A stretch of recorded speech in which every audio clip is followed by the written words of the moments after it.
Órale, bienvenidos and welcome to the Familia FFB podcast. I'm your host, Jorge Martin, and we are live. We are live on YouTube, Familia.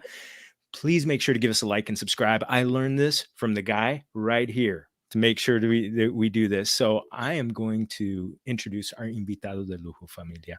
He is one of my favorite people.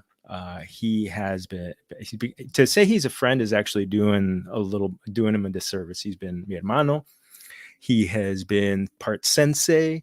He has been cheerleader, fan, booster. But I also call him Big Papi, the other Big Papi, Robbie Johnson from the Rumboyz Fantasy Network, Sports Me app, and It's a Vibe. Robbie Johnson, muchas gracias. Welcome back. Bienvenidos. Tú estás en tu casa, papi. Tú estás en tu casa. Hey, appreciate. Thank you for welcoming me in the home. Bienvenidos, everybody that's going to be tuning in tonight, checking out tonight's show. We have an action-packed show for you. I'm excited for all the topics and appreciate all of your praise, Jorge, man. Thank you for having me on tonight. We had to make it happen. It's Super Bowl week. It's the biggest week in media. So, I mean, we here. Cheers to me. Cheers to you, to the whole La Familia crew. Dilly. Salud, mi hermano. Salud, mi hermano. Oh, man. It's just so familia, anybody tuning in, please, feel free to throw in a question, anything, comment into the chat. But you know what? We're here to have some fun tonight. We're here to kick off Super Bowl week. But first off, I couldn't have this man on without talking to him about a team on the left coast. So he spent part of his life out there. And they had a little reveal last week, and I know you talked about this on Rumboyz. I know you talked about this on Rumboyz After Dark on Friday. Which, if you haven't been checking this out, please make sure to Friday nights. You got an appointment. Occasionally I jump on, but always they're entertaining, and it's always entertaining. You laugh at least once. You'll drink at least a drink, and a lot. Yeah, a lot.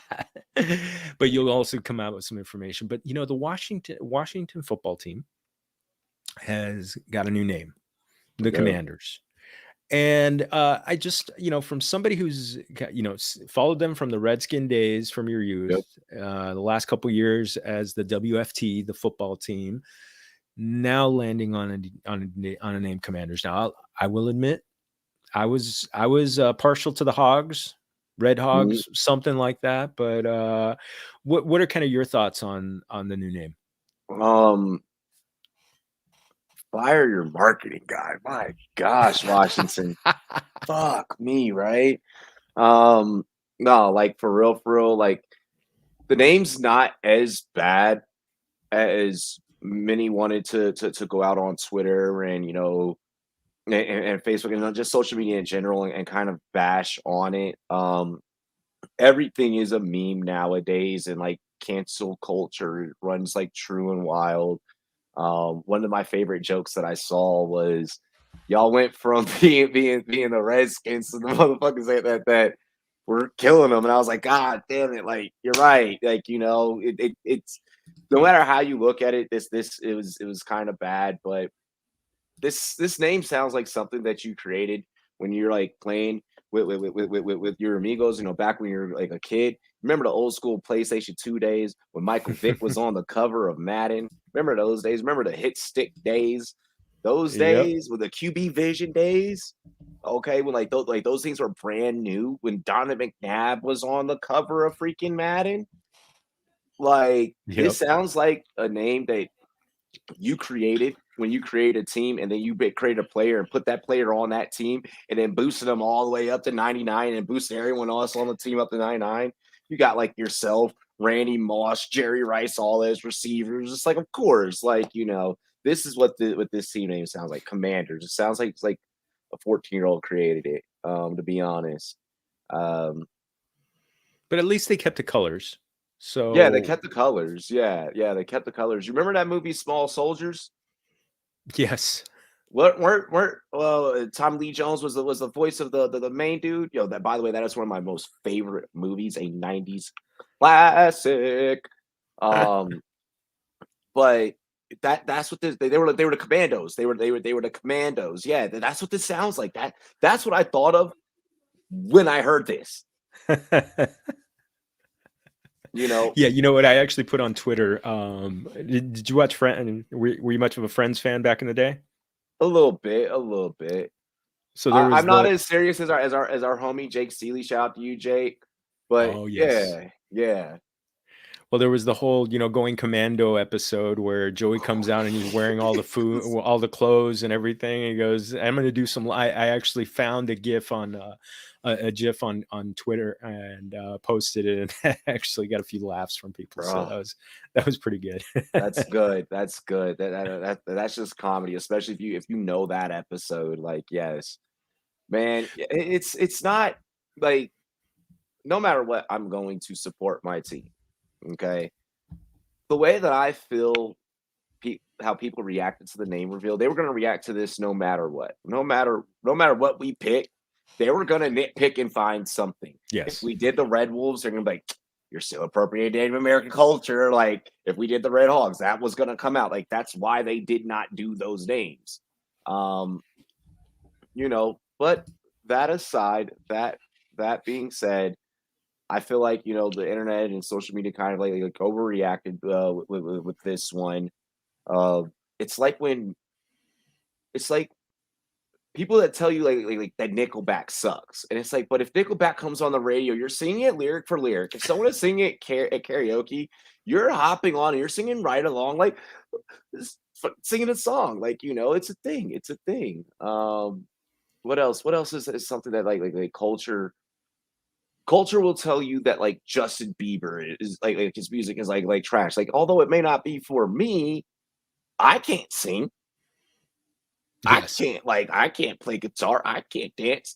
I couldn't write My Peaches Come from Georgia. Like even though that was probably so clever, but hey, you know, so what? There's a There's lot of somebody things. download. There's somebody downloading it on iTunes and Spotify. That's Exact- there's is enough people, and that's the thing. You know what? It kind of the outcry reminded me a little bit of 2 years ago when the Rams they introduced their new helmet. They introduced their new kind of the color scheme, and there was just, I mean, out here in LA there was just a huge outcry. Eric Dickerson even chimed in and was like, this sucks, and he used a couple of really derogatory terms that to describe that how the logo looked. Yeah. yes, and I was just like, and a buddy of mine was working inside the team, and he was just like, oh man, we are just getting killed right now. And I just told him, I said, the only thing that's going to fix it, just win. It's Yep. gonna It's just when. Yep. and Like it Atlanta dealt with it too, like with their new look uniforms. And like after a while, like no one cared. Like once once that first kickoff happens, no one cares. Yep. You Yep. watch how many people play with this team as a Madden team because they're not gonna be like, oh, like it's new. Like watch, it's gonna happen. There's gonna be bandwagon fans. It's gonna happen. Commanders, it's DC. Come Now, the thing is, it, and I do look at the parallel again. You upgrade a quarterback and you win, on. and it's like, and I feel like it's just that simple. I mean, a lot of the rest of that team is set up. The defense, you got Chase Yep. Young coming back healthy. I mean, and I think you talked about you like the black. You like the I black. love the black uniforms. Finally, we're adopting a kind of like all black feel. Um, there was always like the alternate jerseys that we had, but we had never like actually like worn them.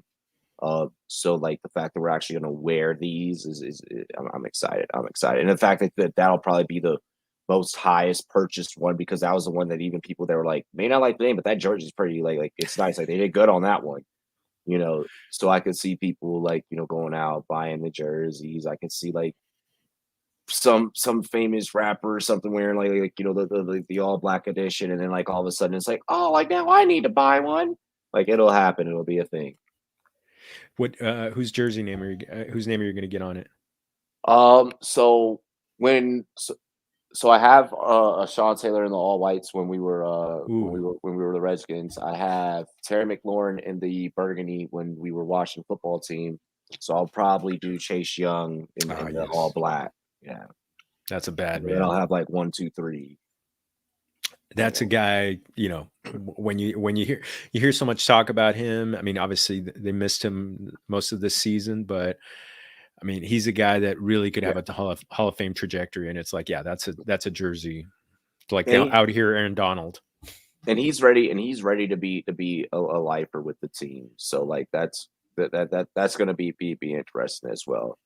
I think Por him favor. McLaurin, they're going to try and stick around for a while. So, we'll see. We'll see. These guys have been through a lot in a very short time with this team. McLaurin's played for 3 different names, 10 That's right. 12 different quarterbacks. Shit's Yep. bad. Yeah. Yep. Well, you know what? It's Super Bowl week.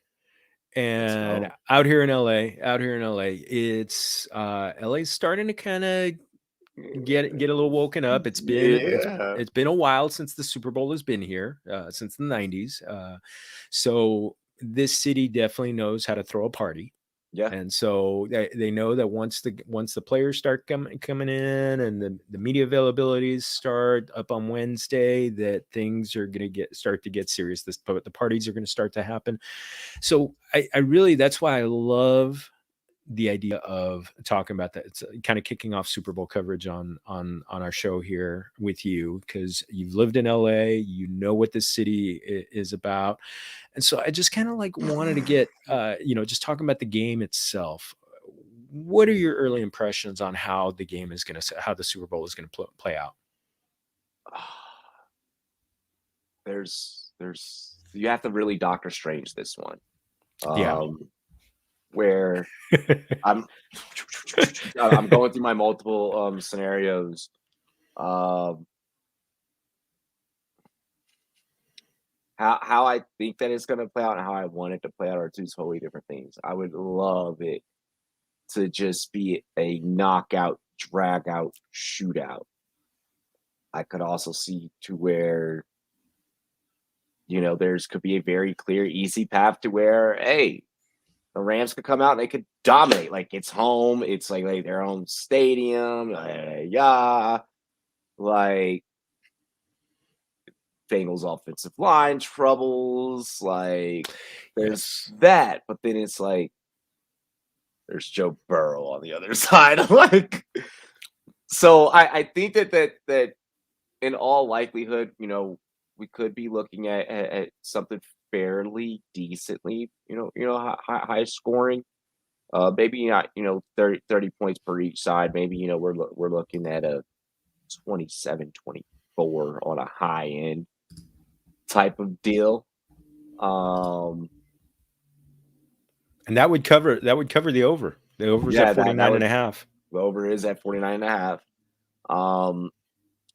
And which is what you're really wanting in these type of like once in a lifetime, last of the final hoorah like type of games. Like if you're really out there like betting, you're really out there gambling. If you do have a problem, 1-800-GAMBLER.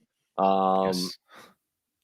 but if you really are out there going to hit the books, you're wanting the over. In all likelihood of like, I understand if you're going out there and you're rooting for the under. I understand if you're predicting, a 21-3 type of scenario or something in that. I completely understand. Well, speaking I, of 21-3, the Bengals came back from that. get this, and this is facts. This is Yeah. facts.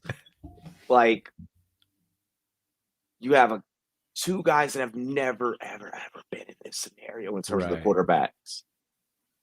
Two really badass receiving cores, like really fucking good receiving cores. The So true. defenses are actually well on both sides. Like the O line is the only soft spot that we can talk about with the Bengals, realistically. So let's talk about that one. It's to me, that's Sure. kind of like where it starts. You got the Bengals, it's been bandied about. They give up 9 sacks to the Titans, who have a great defensive front.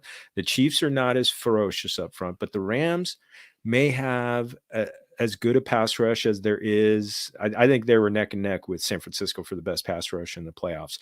And these guys, I mean, you got Aaron Donald and Von Miller. And I kept telling people, when the Rams were kind of uneven, they had that 3-game losing streak. I said, look, you know what? These guys have stars. And what if these stars get it all together, this could be scary. And now all of a sudden you got Donald and Miller. And can you possibly, I mean, you can't double team both of them. Like, no, you can't. So for the Bengals offensive line, it's really going to come down to what Jonah Williams shows up. Okay. You drafted this kid. There's a lot of first round talent on that roster and on that offensive side of the ball. And when it comes to the linemen, and when it comes down to first round guys, you need Jonah Williams to really step up in the biggest game possible. Yeah, he allowed 8 sacks over his career. Only 4 penalties. That's you're needing that. You're needing that high level of play from him. Both sides are going to be bruised up at tight end. Yes. Super unfortunate. So now you have to think about how that's going to affect both of these teams' blocking schemes. And we already saw previously in the championship games how those two things kind of greatly alter the playbooks for both teams. Drew Sample, you better keep your feet underneath you, son. You better keep your feet underneath you, son. Because maybe that's how maybe that could be a way that you double team them. But damn, like they have that offensive line as a whole has a tough assignment on them. And then Von Miller, you have Von Miller coming through, bringing pressure as well. And Leonard Floyd, kind of like the unsung hero in this group. And you just sit there and you're like, I kind of feel like I love Joe Burrow's talent. Full disclosure, I'm a Ram fan, but I'm also a fantasy fan, and I loved what's Joe Burrow's done this because we need more great quarterbacks. And I look at him, and it's going to be like, are we going to see the Burrow who really nutted up against the Titans? Or is he going to be running for his life like Mahomes did last year in the Super Bowl? And, there's a part of me that's leaning toward that. And I hope, and I think by the end of this week, I will figure out He had to do a little bit of that last, he did. He did. He got away from Chris Jones a couple of big plays and made some big plays. I look at that. I mean, I think to me, if the Rams are able to cave in that offensive line, this game could be game over. And in which case, when it comes to prop bets, we'll talk about a few of those in a bit. Aaron Donald at plus 1,000 for Super Bowl MVP. That would be fun. And what was it like? I think it was the last week. I'm sure that number has definitely inflated. Once that tweet went out, 23% of the money being on him. Oh, is that right? Wow. Yeah, like people are like going and they're seeing that, they're like, oh, like this could be doable, like that could be possible. Because I mean, realistically, in order for that to be possible, you would need a heavy defensive game from those Bengals DBs, which we know that they are very well capable of doing that. Trey Hendrickson is also like a guy that people are forgetting to highlight as well on the defensive side for the Bengals. I mean, there's a litany of possibilities with these two teams, but with both the receiving cores that they have, it's gonna be a war. It's gonna be a knockout, dragout fight. Neither of these teams are letting up against the either. They both know how important it is for their specific cities. Gosh,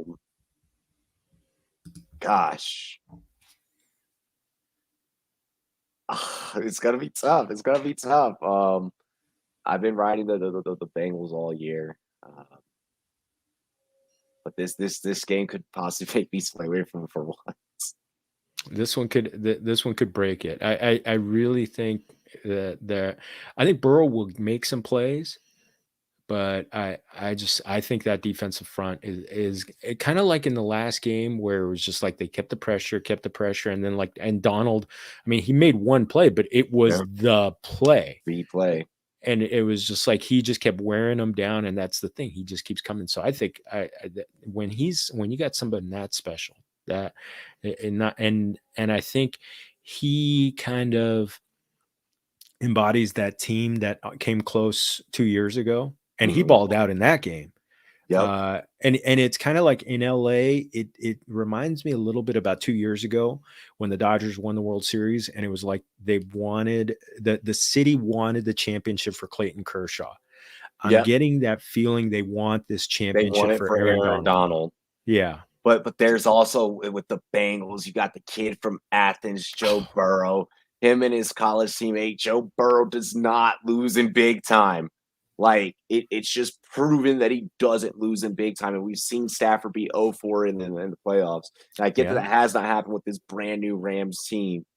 Um, and I constantly keep looking at this plus 170 on the money line for Cincinnati, and I'm Ooh. like, you're setting it that way because you're basing it off so much of a very old school Cincinnati narrative. Like this is a completely different Bengals team. Like I don't know, it's just screaming. It's I know, and later in the week, I'm gonna have a couple of super fans on the show. One is our amigo Laquan Jones, so he's gonna keep me on the Rams side, and my hermana Yasmin Quintana, who is who's kind of a growing media personality in the Cincinnati area. She's out here, but but yeah, I'm gonna have the two of them on later this week to kind of talk about it from either side, just kind of a quick show with them. But and I think you touched on it a little bit with Trey Hendrickson. I think that Cincinnati pass rush is somehow a little bit underrated when it comes to this. super underrated. Yeah, that's a bad man. That is a bad man, Trey Hendrickson. And can they muddy up? Can kind of do a little bit what they did in the second half against the Chiefs? And I think there is an antidote to that, but I because the think Chiefs decided not to run. and they've done that against a lot of teams, and we know that LA will get away from that run quick. If it ain't working out for them, they'll be like, okay, yeah, we're done with this.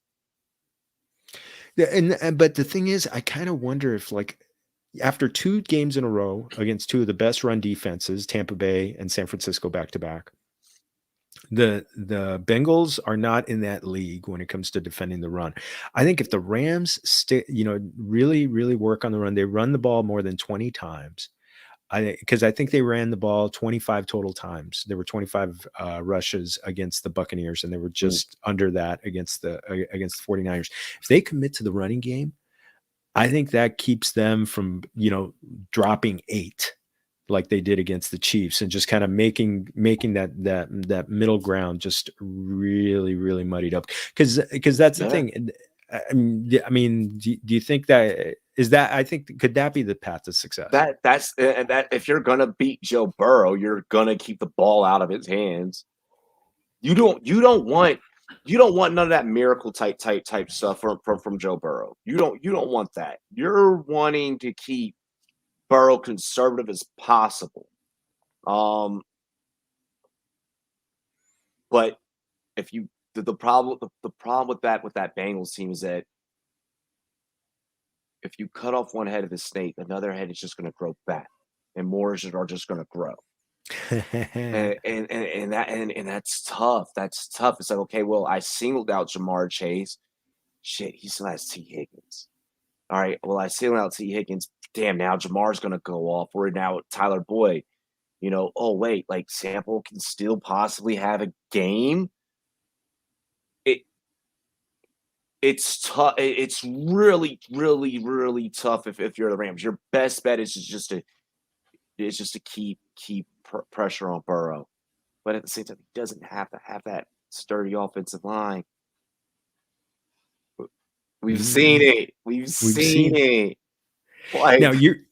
Now you're a great person to talk to because you played wide receiver and you know Yeah. about that hand-to-hand combat with the Uh, cornerbacks. really quick, really quick. Hey, I'm Oh, getting I'm getting ready. I'm getting ready right now. We've been in the gym, baby. We've been in the oh yeah, oh yeah. hey, I cannot wait. Canton is going down. It's going down. We've been in the gym lately. You're looking good right now, too. We looking good.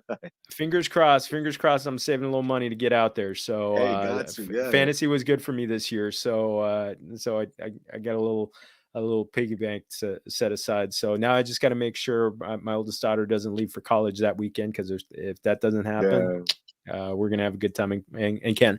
But Jalen Ramsey. Now, if you're the Rams, do you shadow Jamar Got it. Chase with Jalen Ramsey? So typically this season they haven't had to have Ramsey in man situations. Um, and I was listening to Mina Kimes earlier, kind of break this one down. I actually agree with her take. I was like, yeah, you bring up a valid point, and it's exactly kind of what I just mentioned. Anyone and everyone is going to be able to get off. If you can't man chase because you're letting one of the other two free. You're leaving someone Yes. else to roam free. Um, your best bet is to just do your best to play your best zone and pray for the best. Like that's really that's with that receiving core. I mean, and the Rams have it on their side too, but I think that as a collective, the DBs over on the Bengals side, they just have better chemistry, and they're just the way that they flow together, the way that Jesse Bates is playing this year is just oh my gosh. So both sides of the ball have the exact same problem. Well, how we say in boxing, styles make fights. Yes. Muy This is cierto. the yeah, this is the exact definition of that. Styles make great games. These two teams, their styles match each other up very, very well. How you had to come away from that Buffalo Bills match when the Bills eventually ended up going down to Mahomes game. Styles make fights.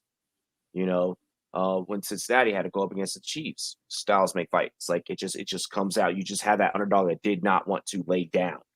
You know, and that's Cincinnati. And then you have LA. Everyone's already expecting them to kind of come in and win, but a lot of that is because you have the flashier toys. You have the Matt Stafford, who you know has the incredible stat line, potential Hall of Famer. He gets his ring, no doubt about it. You have an OBJ, who has like the celebrated catch. You have the triple crown receiver in Cooper Cup. You have the boy genius in Sean McVay, like over there on the sidelines. Jalen Ramsey's just a dog at corner. Aaron Donald, Von Miller. You have all the shiny toys. Well, there's a reason why the other team on the other side of the ball got there. They got Yes. shiny toys too. It's just people aren't looking at those toys. And I think you know what? I think this one there's no way to discount either team being here because No, they both went through just some a badass gauntlet, teams. a Yes. gauntlet. I haven't seen I haven't seen playoffs like that in a hot minute. And by the way, I did not get a single game wrong during the playoffs. So I'm nervous heading into the Super Bowl Really? to where it's like, oh shit, I have to go on air Sunday and I have to Money pick a line? definitive So winner. you pick the winners, no point Yes. spread? All Oh, money yes. line all the way, bro. Just week after week. I was just like just assessing, like, okay, this is what I think is gonna happen, what I feel is gonna happen. This is the hardest game I've ever had to diagnose in my entire career. 5 years on air, this is the hardest game for me to diagnose. And this is probably the most beautiful potential Cinderella story that I've also ever gotten to witness and commentate come Sunday. So a lot of nerves, here in studio. A lot of, just I wish I could just have fun with it. But we got a job to do, but yeah, this one has everything that you want. It has the players, it has the storylines, It has the narratives. I'm excited to shout out to the whole crew over at NFL Network. I'm excited to see what the whole team puts together with all the like the Oh old yeah. school Icky Shuffle stuff, and then back to like the old school LA Rams footage and like how like you bring how they bring this storyline together. Media Days Friday. Media Days fucking Friday night. So like I'm excited to see the Barstool guys break in and Media Day again, like tradition. Big Cat was good. So you know, there's so many just traditions. This is my 4th Super Bowl working and being on air for. So like yeah, I'm stoked. I'm stoked. And this is the one. Like this is the one. Like someone's gonna become a millionaire tonight. Oh, the biggest bet in history, mattress the Houston mattress firm owner, Oh yeah. $4.5 million. Like he's taking the Bengals money line. Like Wow. biggest bet in history. That is one hell of a payout if that comes through. Woo, doggy. So Biggest bet in history. so we've talked about, you know, kind of the Chase Higgins, because I think you're right. I think I think you don't shadow Chase with Ramsey. I think you know you kind of flip flop Ramsey. Don't have them thinking about anything, because Higgins can beat you up just as good as anybody. I mean, Yeah. we saw him do that. On the Rams side, I think we're seeing Odell Beckham Jr. more involved. Definitely. I mean, Yeah. Cooper Kupp has at least 95 yards in 8 of his last 9 games, and I mean, he's just been a baller. I mean, a special season, just an all-time great season. I mean, I don't know if they can, if for some reason they can actually, they can establish the run, but actually kind of get them, you know, pull them up a little bit, and then you got pull them up, being the Bengals Yeah. secondary a little bit, and make that, and then have Odell and Cooper Kupp break out. Oh, I think. Tell me, dígame, papi.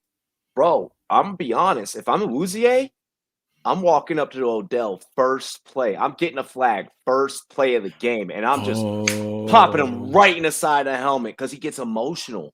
So right oh away, I'm yes. letting him know exactly what time it is, like from right away. Because if I could tap into if I can tap into this, and I have you the rest of the game locked down, like this DB's really stepping up and coming to play. Oh, I control you the rest of the game, and if you could get into Odell's mental, that's how you beat Odell. You just can't let Odell be more athletic than you. Oh, So I think that's special. I look at that one. Yes. Yeah, if Odell can actually mm, keep his head through that, if that happens and he keeps he's his head. then yeah, then it can get dangerous. If Odell can play calm, then it can get dangerous really quick for Cincinnati. Really quick. Oh man, because yes, I mean that, because some way somehow Cooper Kupp is always open. Yep. I don't. And if he plays calm consistently, he doesn't get mad. Yeah. He's just a ball. Now, you know, one of the prop bets that I saw that's very interesting is 102.5 yards for Cooper Kupp. Yeah. What do you think about that number? He surpassed it. I believe it was 12 times this season. Yes, 12 out he of 20 did. 20 games. Yeah. I won a lot of money off 13 that times, prop. sorry. Yeah, I won a lot of money off that prop multiple times. It's like, oh, 100-yard outing, Cooper Kupp. 100-yard Yes. outing, Cooper Kupp. Um, I don't think that I don't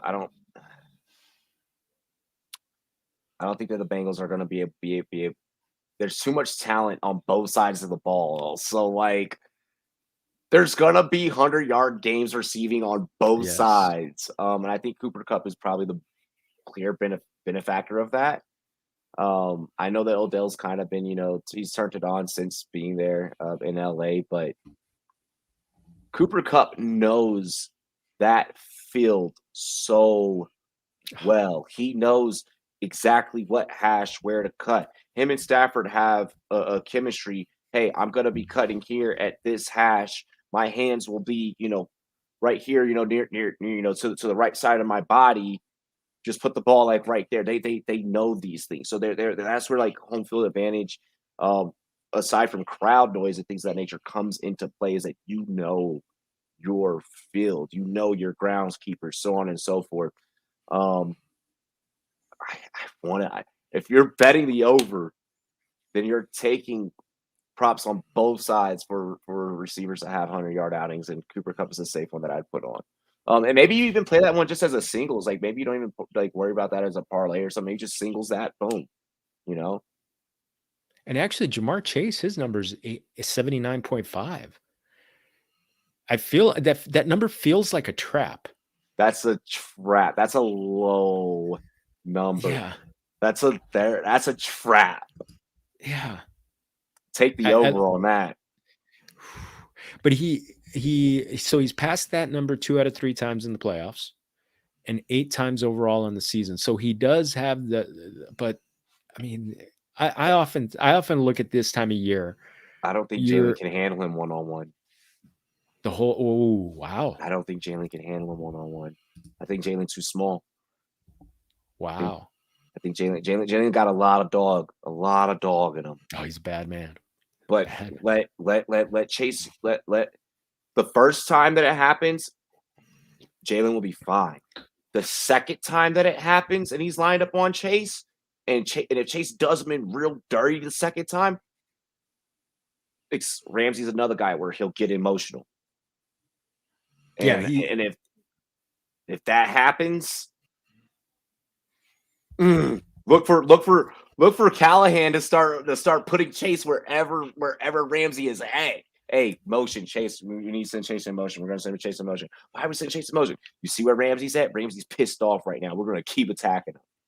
Like, I love it because it's two. I mean, these are 2 all pros going against each other, and I think it's just it reminds me of like the days when Deion Sanders and Michael Irvin were on opposite sides when they were in San Francisco and Dallas. Oh my gosh! Yeah, yes. That's when that to me is when it's special. I mean, it's like it's like in baseball when it's Mike Trout against Max Scherzer, and it's just like best against best. I love this. These two for all the kids out there that if and all the parents out there, if you got your little ones, in the sport of football right now, and if they are playing receiver or corner, I pay attention to everything that these two do come Sunday, and this is the game that you DVR. Because you're not going to get two perennial pedigree talents in their prime going up against each other like this. Like it's not in the biggest game ever. It's not going to happen again like this. It's not no, unless they do it again next year. Hey, Joe Shiesty's for real like that. Hey, Joe Burrow's the man. Big Joe. Brr. And I will say if somehow Aaron Rodgers gets traded out of the NFC, then all of a sudden I'm like I'll take my chances on the Rams for a few more years with Matty Stafford. So what the 2 quarterbacks, they both have very interesting over unders on their passing yardage. Yeah. Joe Burrow's 275.5 and Stafford is 280.5. Burrow passed it, surpassed that number 9 times. Stafford hit that number and passed it 12 times.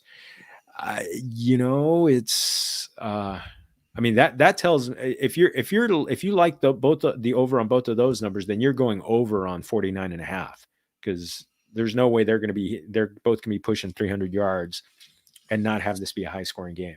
So here and here's what I want you guys to do at home. And a really great exercise that I ask myself that I do. If I'm expecting a game for the points, to go over, then that's usually where I will take the over on the passing. But then you want to utilize, some will say a risk assessment. I like to call it risk intelligence. With your risk intelligence, what you want to do then with that is, okay, if I'm going to take the points on the over, I usually on a single game slate, I usually want to maybe go 4-leg parlay, right? And I can build a couple of different of those, so I could switch up a couple of different styles and a couple of different things. So maybe in one parlay, I'm going to go over. I'll take the over on the points, and then I'll put over on Burrow, right? And that way, in case if Burrow or if Stafford doesn't hit, but Burrow hits on his over, I don't have them both parlayed in the same card, right? You don't want to have like too much heavy volatility, right? So I'll do like the over on the points, over on Burrow. I'm not even building a card right now, but I'm just like, if I were Bengals money line, and then give me Jamar Chase on his over on receiving yards. Boom. Like, and then that'd be like a 4-leg card. And then I build another card where, okay, I did, Stafford's going to go over on his yards. I do like kind of some of the same things. Then boom, I swap out maybe that last prop for something else. And then boom. Yeah. Oh, that's fun. It's like building a DFS lineup, which I'll be talking about later on this week with my cousins. Building parlays is just the exact same thing. Yeah, they got to correlate. You got to correlate. You got to stack them together. I cannot stand seeing a parlay card that doesn't match someone's showdown lineup. Yes, it's like, why didn't you put Chase in at captain, bro? Like, if you think that he's gonna have like 4 touchdowns and like 200 some odd yards, 179 yards, yeah, you put him at captain. Like, don't have him somewhere else or like whatever the case may be. Like, they help each other.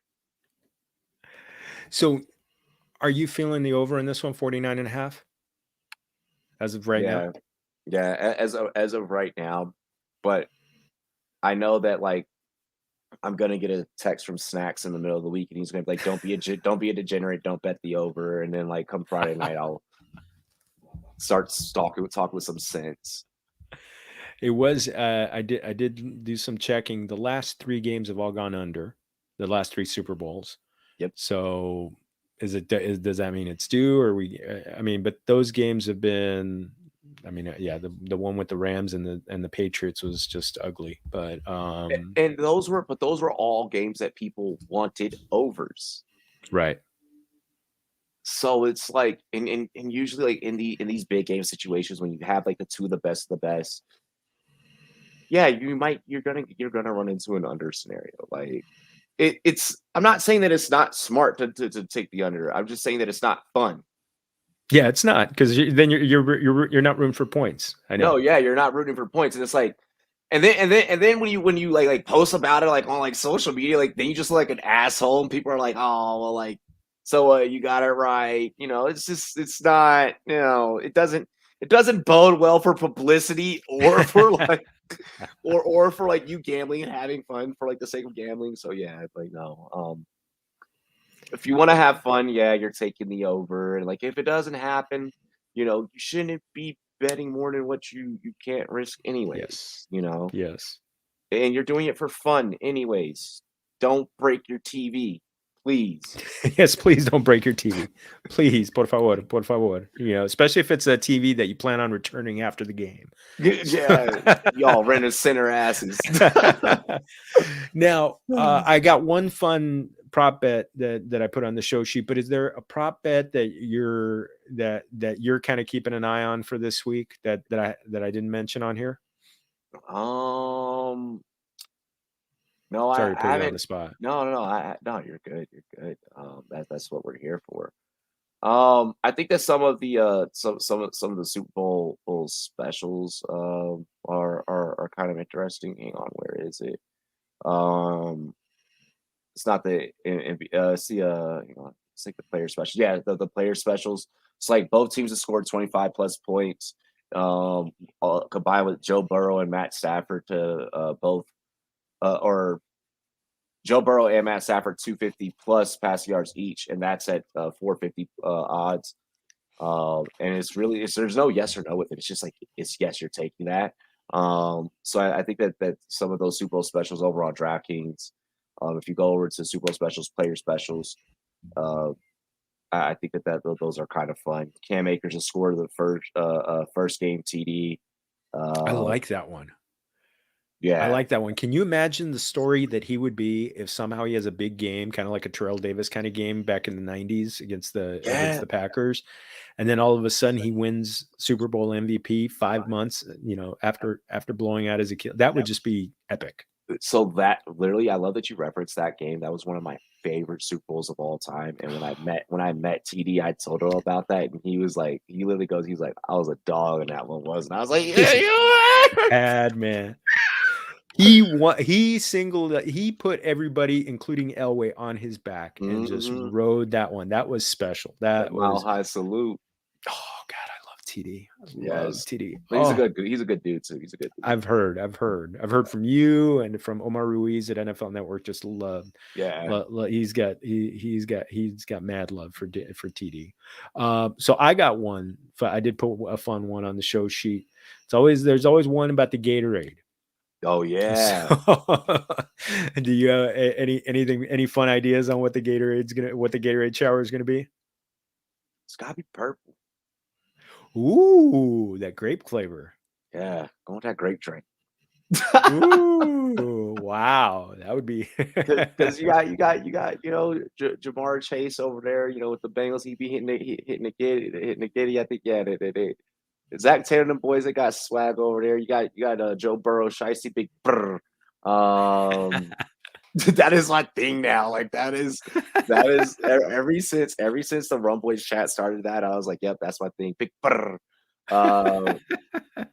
So yeah, no, the boys got a lot of swag over there in Cincinnati. So I think that if they win, it'll be a purple shower, and then if it's LA for some reason, I'm just thinking that lime green. It's gonna be that The lime classic lime green. green. Yeah, the classic lime green. They're I'm they're always they're a little bit older of a locker room. yes, yes. They would probably do it that way. I do like the kind of like the aqua blue one too. I've seen that one. So, but I don't know if that I don't know how that would splash on the on the white Ram jerseys. That would be Oh, interesting. Well, on McVay. yeah, exactly. Is it? Uh, do you think McVay drinks the aqua blue? I could see it. Yeah, I can see. I could see it. He like what was it that year that he was kind of that they followed him and he was by the pool and it was by Yeah, the you got the nice aqua blue water and everything like that. So I can maybe see it. I can see it. Make the Gatorade match. The Rams, blue and okay. I see it. I see it. I see Oh, it. awesome. Well, I'm not gonna have. I mean, unless you want to give me a prediction right now. But you could give me a prediction, and with full disclosure, when you do Rumboyz After Dark or the pregame show on Sunday, you could change it. Feel free. But if you want to give me a prediction right now, Um, I've got one. But you're my guest. You're invitado, and I'm gonna have you I'm go not gonna first. give you guys my money line. I won't give Okay. you my money line. Okay. Um, I'll echo what I've been saying. If you want to win, okay, and you want to have fun, all right. And let's say like you don't care either way who wins, right? Then don't worry about money line or points. Okay, build your parlay card just with the over and under. Um, but if you wanna have some fun, bet the over. But if you really give two shits about like winning and like you have a feeling it's gonna be a boring game or a defensive battle, okay. Um, as us experts like to say, it's a defense. It's not a boring game. It's just a defensive battle. We hear that argument all the time. It's like, hey, the casual fan felt that was boring. Um, then go ahead and take the under. That's what I'll say. But I think that this one's going to go over. I want a shootout. Bro, I want Stafford and Burrow just be like, I'm old, I'm young, I'm old, I'm young. I know it's like I'm it's two SEC guys, so Yeah. LSU and Georgia. So my call is going to be 31-28 Rams. So which means the Bengals cover, but the over covers. So that one's my call. I think this is that 4 points is very dangerous. Yeah, that 4 points That's why. is dangerous. Yeah. Oh, I think this is gonna be a field goal game, and they're gonna it's there. There's gonna be a lot of good plays. There might be a mistake or two in there, but it's gonna be. I'm fired up.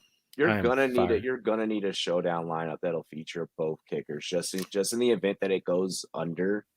Like if there's a lot of kicking back and forth. Oh yes. Like you're gonna need a lineup that features Matt Gay and Evan McPherson. And Evan McPherson should be in a showdown lineup, like in a good portion of them anyways, because in case the Bengals get into those scenarios, or if the Bengals run it up, then you're getting all those extra points, or you're getting all those, 3-pointers. Like, yeah. Oh, McPherson's a love it. bad boy. Yeah. Love it.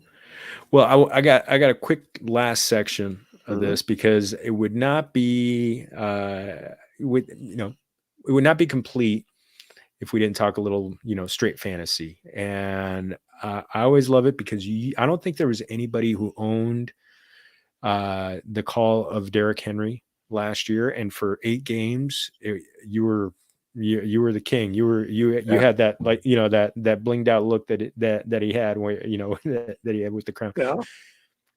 Now, I want to ask you about him and a couple other running backs. Sure. Henry, he's hitting age 28, but just still, I mean, it was an injury that running backs have come back from before, and he came back and looked effective. Obviously, maybe a little rusty in the season, but Yeah. Where are you kind of like in your early thought process for 2022 on Derrick Henry hitting that age where most running backs are starting to taper down, if they haven't already started to taper down? Because he is such an anomaly, this could potentially be maybe the last season that you get like something out of, like, you're still obviously drafting him top 5, the fact that he had still was, even with his injury, for a game after game that Jonathan Taylor was going off, he was still holding on to his rushing crown for a hot minute, until obviously, that eventually got caught up with them.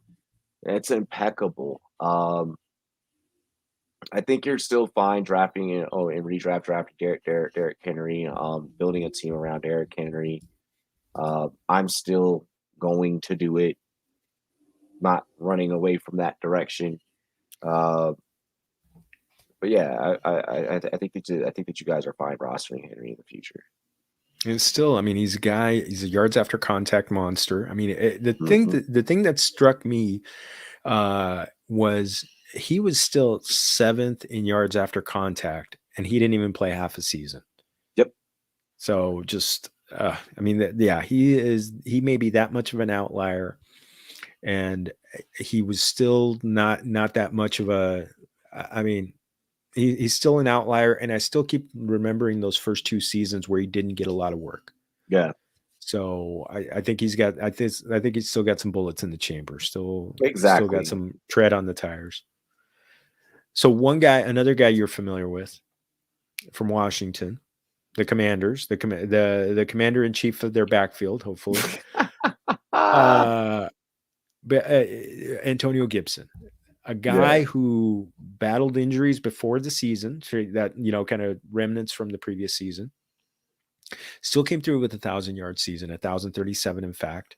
He had 7 touchdowns, ended up with three additional touchdowns in the receiving side after J.D. McKissick got more involved. Yep. But he battled. It was kind of like a strange season for him because he, in the second half of the season, he battled through a lot of injuries, foot and toe injuries. But he still had at least 19 touches in 6 of his last games that he started. He did miss 1 game, which happened to be Week 17, championship week. But thank you, Jarrett Patterson, for helping me win a championship. Hell yeah. He's battled injuries 2 years in a row, but didn't need extensive surgery in either time. Yeah. How are you kind of approaching him? He's age 24, still fairly young, also a yak guy, over 500 yards of yards after contact. I am fairly cautious. But I feel like as long as he's healthy, he's always going to be, for a lot of people, he's gonna kind of be in that debate. There's gonna be people that are gonna be like, hey, I told you so. I told you he's gonna be a beast. And there's gonna be the other half where it's like, oh, he's not getting the job done for me. If healthy come next season, I think McKissick will probably be out the door, because of age and so on and so forth. They have Patterson back there. Patterson, I was always saying even at the beginning of the season, I was like, okay, McKissick should be out the door like now. It should be Gibson and Patterson as a 1-2 punch. I think they make Gibson and Patterson the 1-2 punch. How that affects Gibson, still yet to be remain. But he should still be a guy. I mean, when you talk about what he was RB10 in out of 16 games, Mm-hmm. you got to take that and you got to be like, all right, well, like I'm not gonna get that type of value in around 2-3 is around when you'd probably be grabbing him, because now this year there's probably going to be a lot of people getting away from strategies, getting away from trying to build RB heavy. You'll start seeing a lot of people, maybe just see if they can go with best player available. I think that'll be a strategy that a lot of people are going to leverage this year just because of how things shook out I this agree. year. If you're going with that type of strategy, if you're going with the best player available type of scenario, you're talking rounds, end of the second, beginning of third, all the way through the third. Like that's probably when you want to be getting Gibson. Yeah, That's he probably did. as good as where he's going to fall. And if he somehow, I mean, the one thing that really is going to help him if he gets better quarterback play, because then all of a sudden they don't crowd the box on him. I mean, I love the usage at the end of the season. That was the thing. He got 19 touches in 6 of his last games. One of those games he did leave with an injury and then missed the next week. So If you traded for him, you were if you traded for him middle of the season, you were happy, and you kind of had that same phenomenon his rookie year as well, because it wasn't until like he had those really huge games against Dallas where it was like, oh shit, Thanksgiving. like yeah, the Thanksgiving game, to where people were like, oh, like I need to get like, Antonio Gibson, how can I get him on my team? So you may run into that same thing, this upcoming season where, a lot of people are gonna be, not too high on him. They're gonna be like, man, like, we're 2-3 weeks into the season, and like I'm not getting that workload out of Gibson. Go ahead, move that, make a move, make a low cost, effective move. And then boom, now you already know what you're going to get, because you've seen back to back years where it's like, okay, you are a second half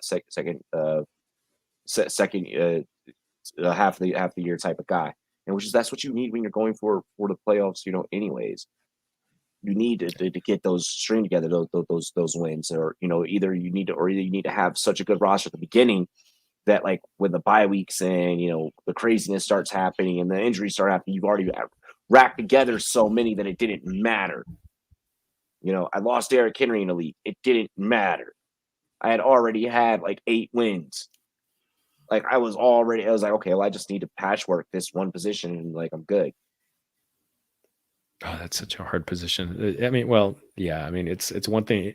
Yeah, if you get a third They running may back, do. then always, yeah, you could turn that into the flex position and play with receiver there. So, oh, I think well, I I got moved one. like Cordell Patterson there somewhere or something like that. And I was like, okay, cool, like we're good. Yeah, he had a bad end, but I mean, it definitely was a good play in theory. He was someone Yeah. that could help you.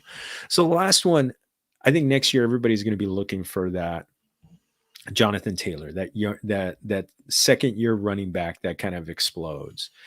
And I looked at 2 guys as the possibility for that: Najee Harris and Javonte Williams. Williams obviously going to have a new coach, maybe a new quarterback, but definitely has a good offensive line. Maybe he gets all the carries to himself. If obviously, if as expected, Melvin Gordon goes somewhere else. Either one of these 2 guys you like is kind of like taking that big leap forward. I feel like the obvious answer that everyone out there is running, they're going to rush and say Najee, but it's like that team's about to go through hell. Like, and there's too many answers or too many questions. The offensive line already wasn't good. Already wasn't good. You don't have a quarterback, and Juju is going to leave, so you're going to be without that third, really great receiver. So what that talent that's left there is Claypool and Deontay Johnson. And they never really play their full game reps because one of them is always either like getting dinged up or getting taken out of the game, or something or the other. Um, because for some reason I just like those 2 guys get hit harder than anyone else. Like, fuck, like I hate seeing those guys get hit. Um, I think that Javonte is probably going to have it. I think that that backfield will become Javonte's. Um, and then if we are going off the NFL rumor mill, and if Rodgers somehow ends up in Denver because the Packers try and franchise tag Devontae Adams, and he's like, "Yeah, no, that's not happening. I'm getting the hell out of here." And Denver's the place that he lands. Denver's like, "Yo, we'll give you Judy or Sutton, and like here's some picks or like whatever." It's like, cool. Well, you still got Tim Patrick, Sutton, and Adams, or you still got Tim Patrick, Judy, and Adams. You know, with like a little Noah Fant and Albert O up in there. Occasionally, like, oh shit, Aaron Rodgers with 12 personnel. Like, he's never really had a strong 12 personnel before. They're gonna and we've already seen what Aaron Jones has done in that backfield. For Packers, we saw what Yep. Jamal Williams was. Back there for the Packers. If Denver were to get Aaron Rodgers and Devontae, that now elevate or Aaron Rodgers and Devontae, that elevates Javonte, because it's like, well, Aaron's now going to bring his system and his style of play, and Aaron's always produced great running backs for fantasy. And he's good. He's a good threat to catch the ball too. So Yep. that to me is just like, I love. Older, smarter quarterback. The check down's always available. The Yep. dump ball's always available. Oh man. Well, Poppy, this is a blast. This is a blast. Thank you for accepting my invite and jumping on for the to help us kick off Super Bowl week. You got so many different places where you can be found. I'm giving you the floor. List them all out. Where they, and I want to hear about your stand-up comedy. I want you to include that. Still working on that. Still working on that. Just want to like brush up on my chops and like really have like my jokes like really ready to go. But that's been like a really fun journey. That's been a really fun journey. You can find me, where do I want to start? On YouTube, Rumboyz Fantasy Network. On Twitter, Rumboyz Robbie. My name tag right there. Also check out 32-bit. Check out It's a Vibe Pod as well. Like, I can't thank my homies over at 32-bit enough. We have a lot of more awesome, really dope shows coming. And like just to be completely honest with you guys, like we're just a network of content creators. Some bunch of fantasy football guys and girls that were like, "Yo, you want to do something else?" And then like, we're still fantasy, we're still sports. Like, I still own Rumboyz and everything like that. But that's like my baby. Where like, you want to hear my music takes, my food takes, my movie takes. Talk about dating advice, relationships. My side ends up hurting sometimes when I watch those shows. So. It's hilarious. It's completely a riot.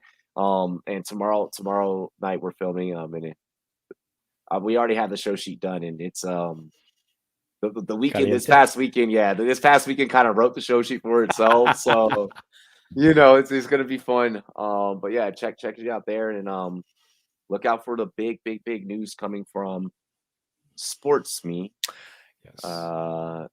Can't tell you guys what that news will be, but yeah, download the Sports Me app.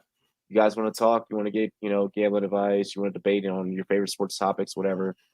Download the Sports Me app. Get ready for the future. Oh man. Well, Papi, one more time. Yes. Salud to you. Cheers. Familia, eso es todo for our show. Once again, thank you to Robbie for joining us today. Robbie Johnson. Make sure you follow him at RumboyzR on Twitter and all the other places he just talked about. Please make sure you're giving us a like and subscribe on YouTube. We're coming up. We're going to have more content for you coming up for the Super Bowl. Also, thank you to Anchor for putting us on Apple, Google, Spotify. wherever you get your audio podcasts. Also, you can find our original content at familiaffb.com, and also find us Facebook, Twitter, Instagram at FamiliaFFB. You can also find me on Twitter at Jorge Martin 17. Otra vez. Thank you, everybody. Have a great Super Bowl week. Anybody who's traveling to LA, say hello to me as you're driving by. But remember, familia, todos somos familia. Salud.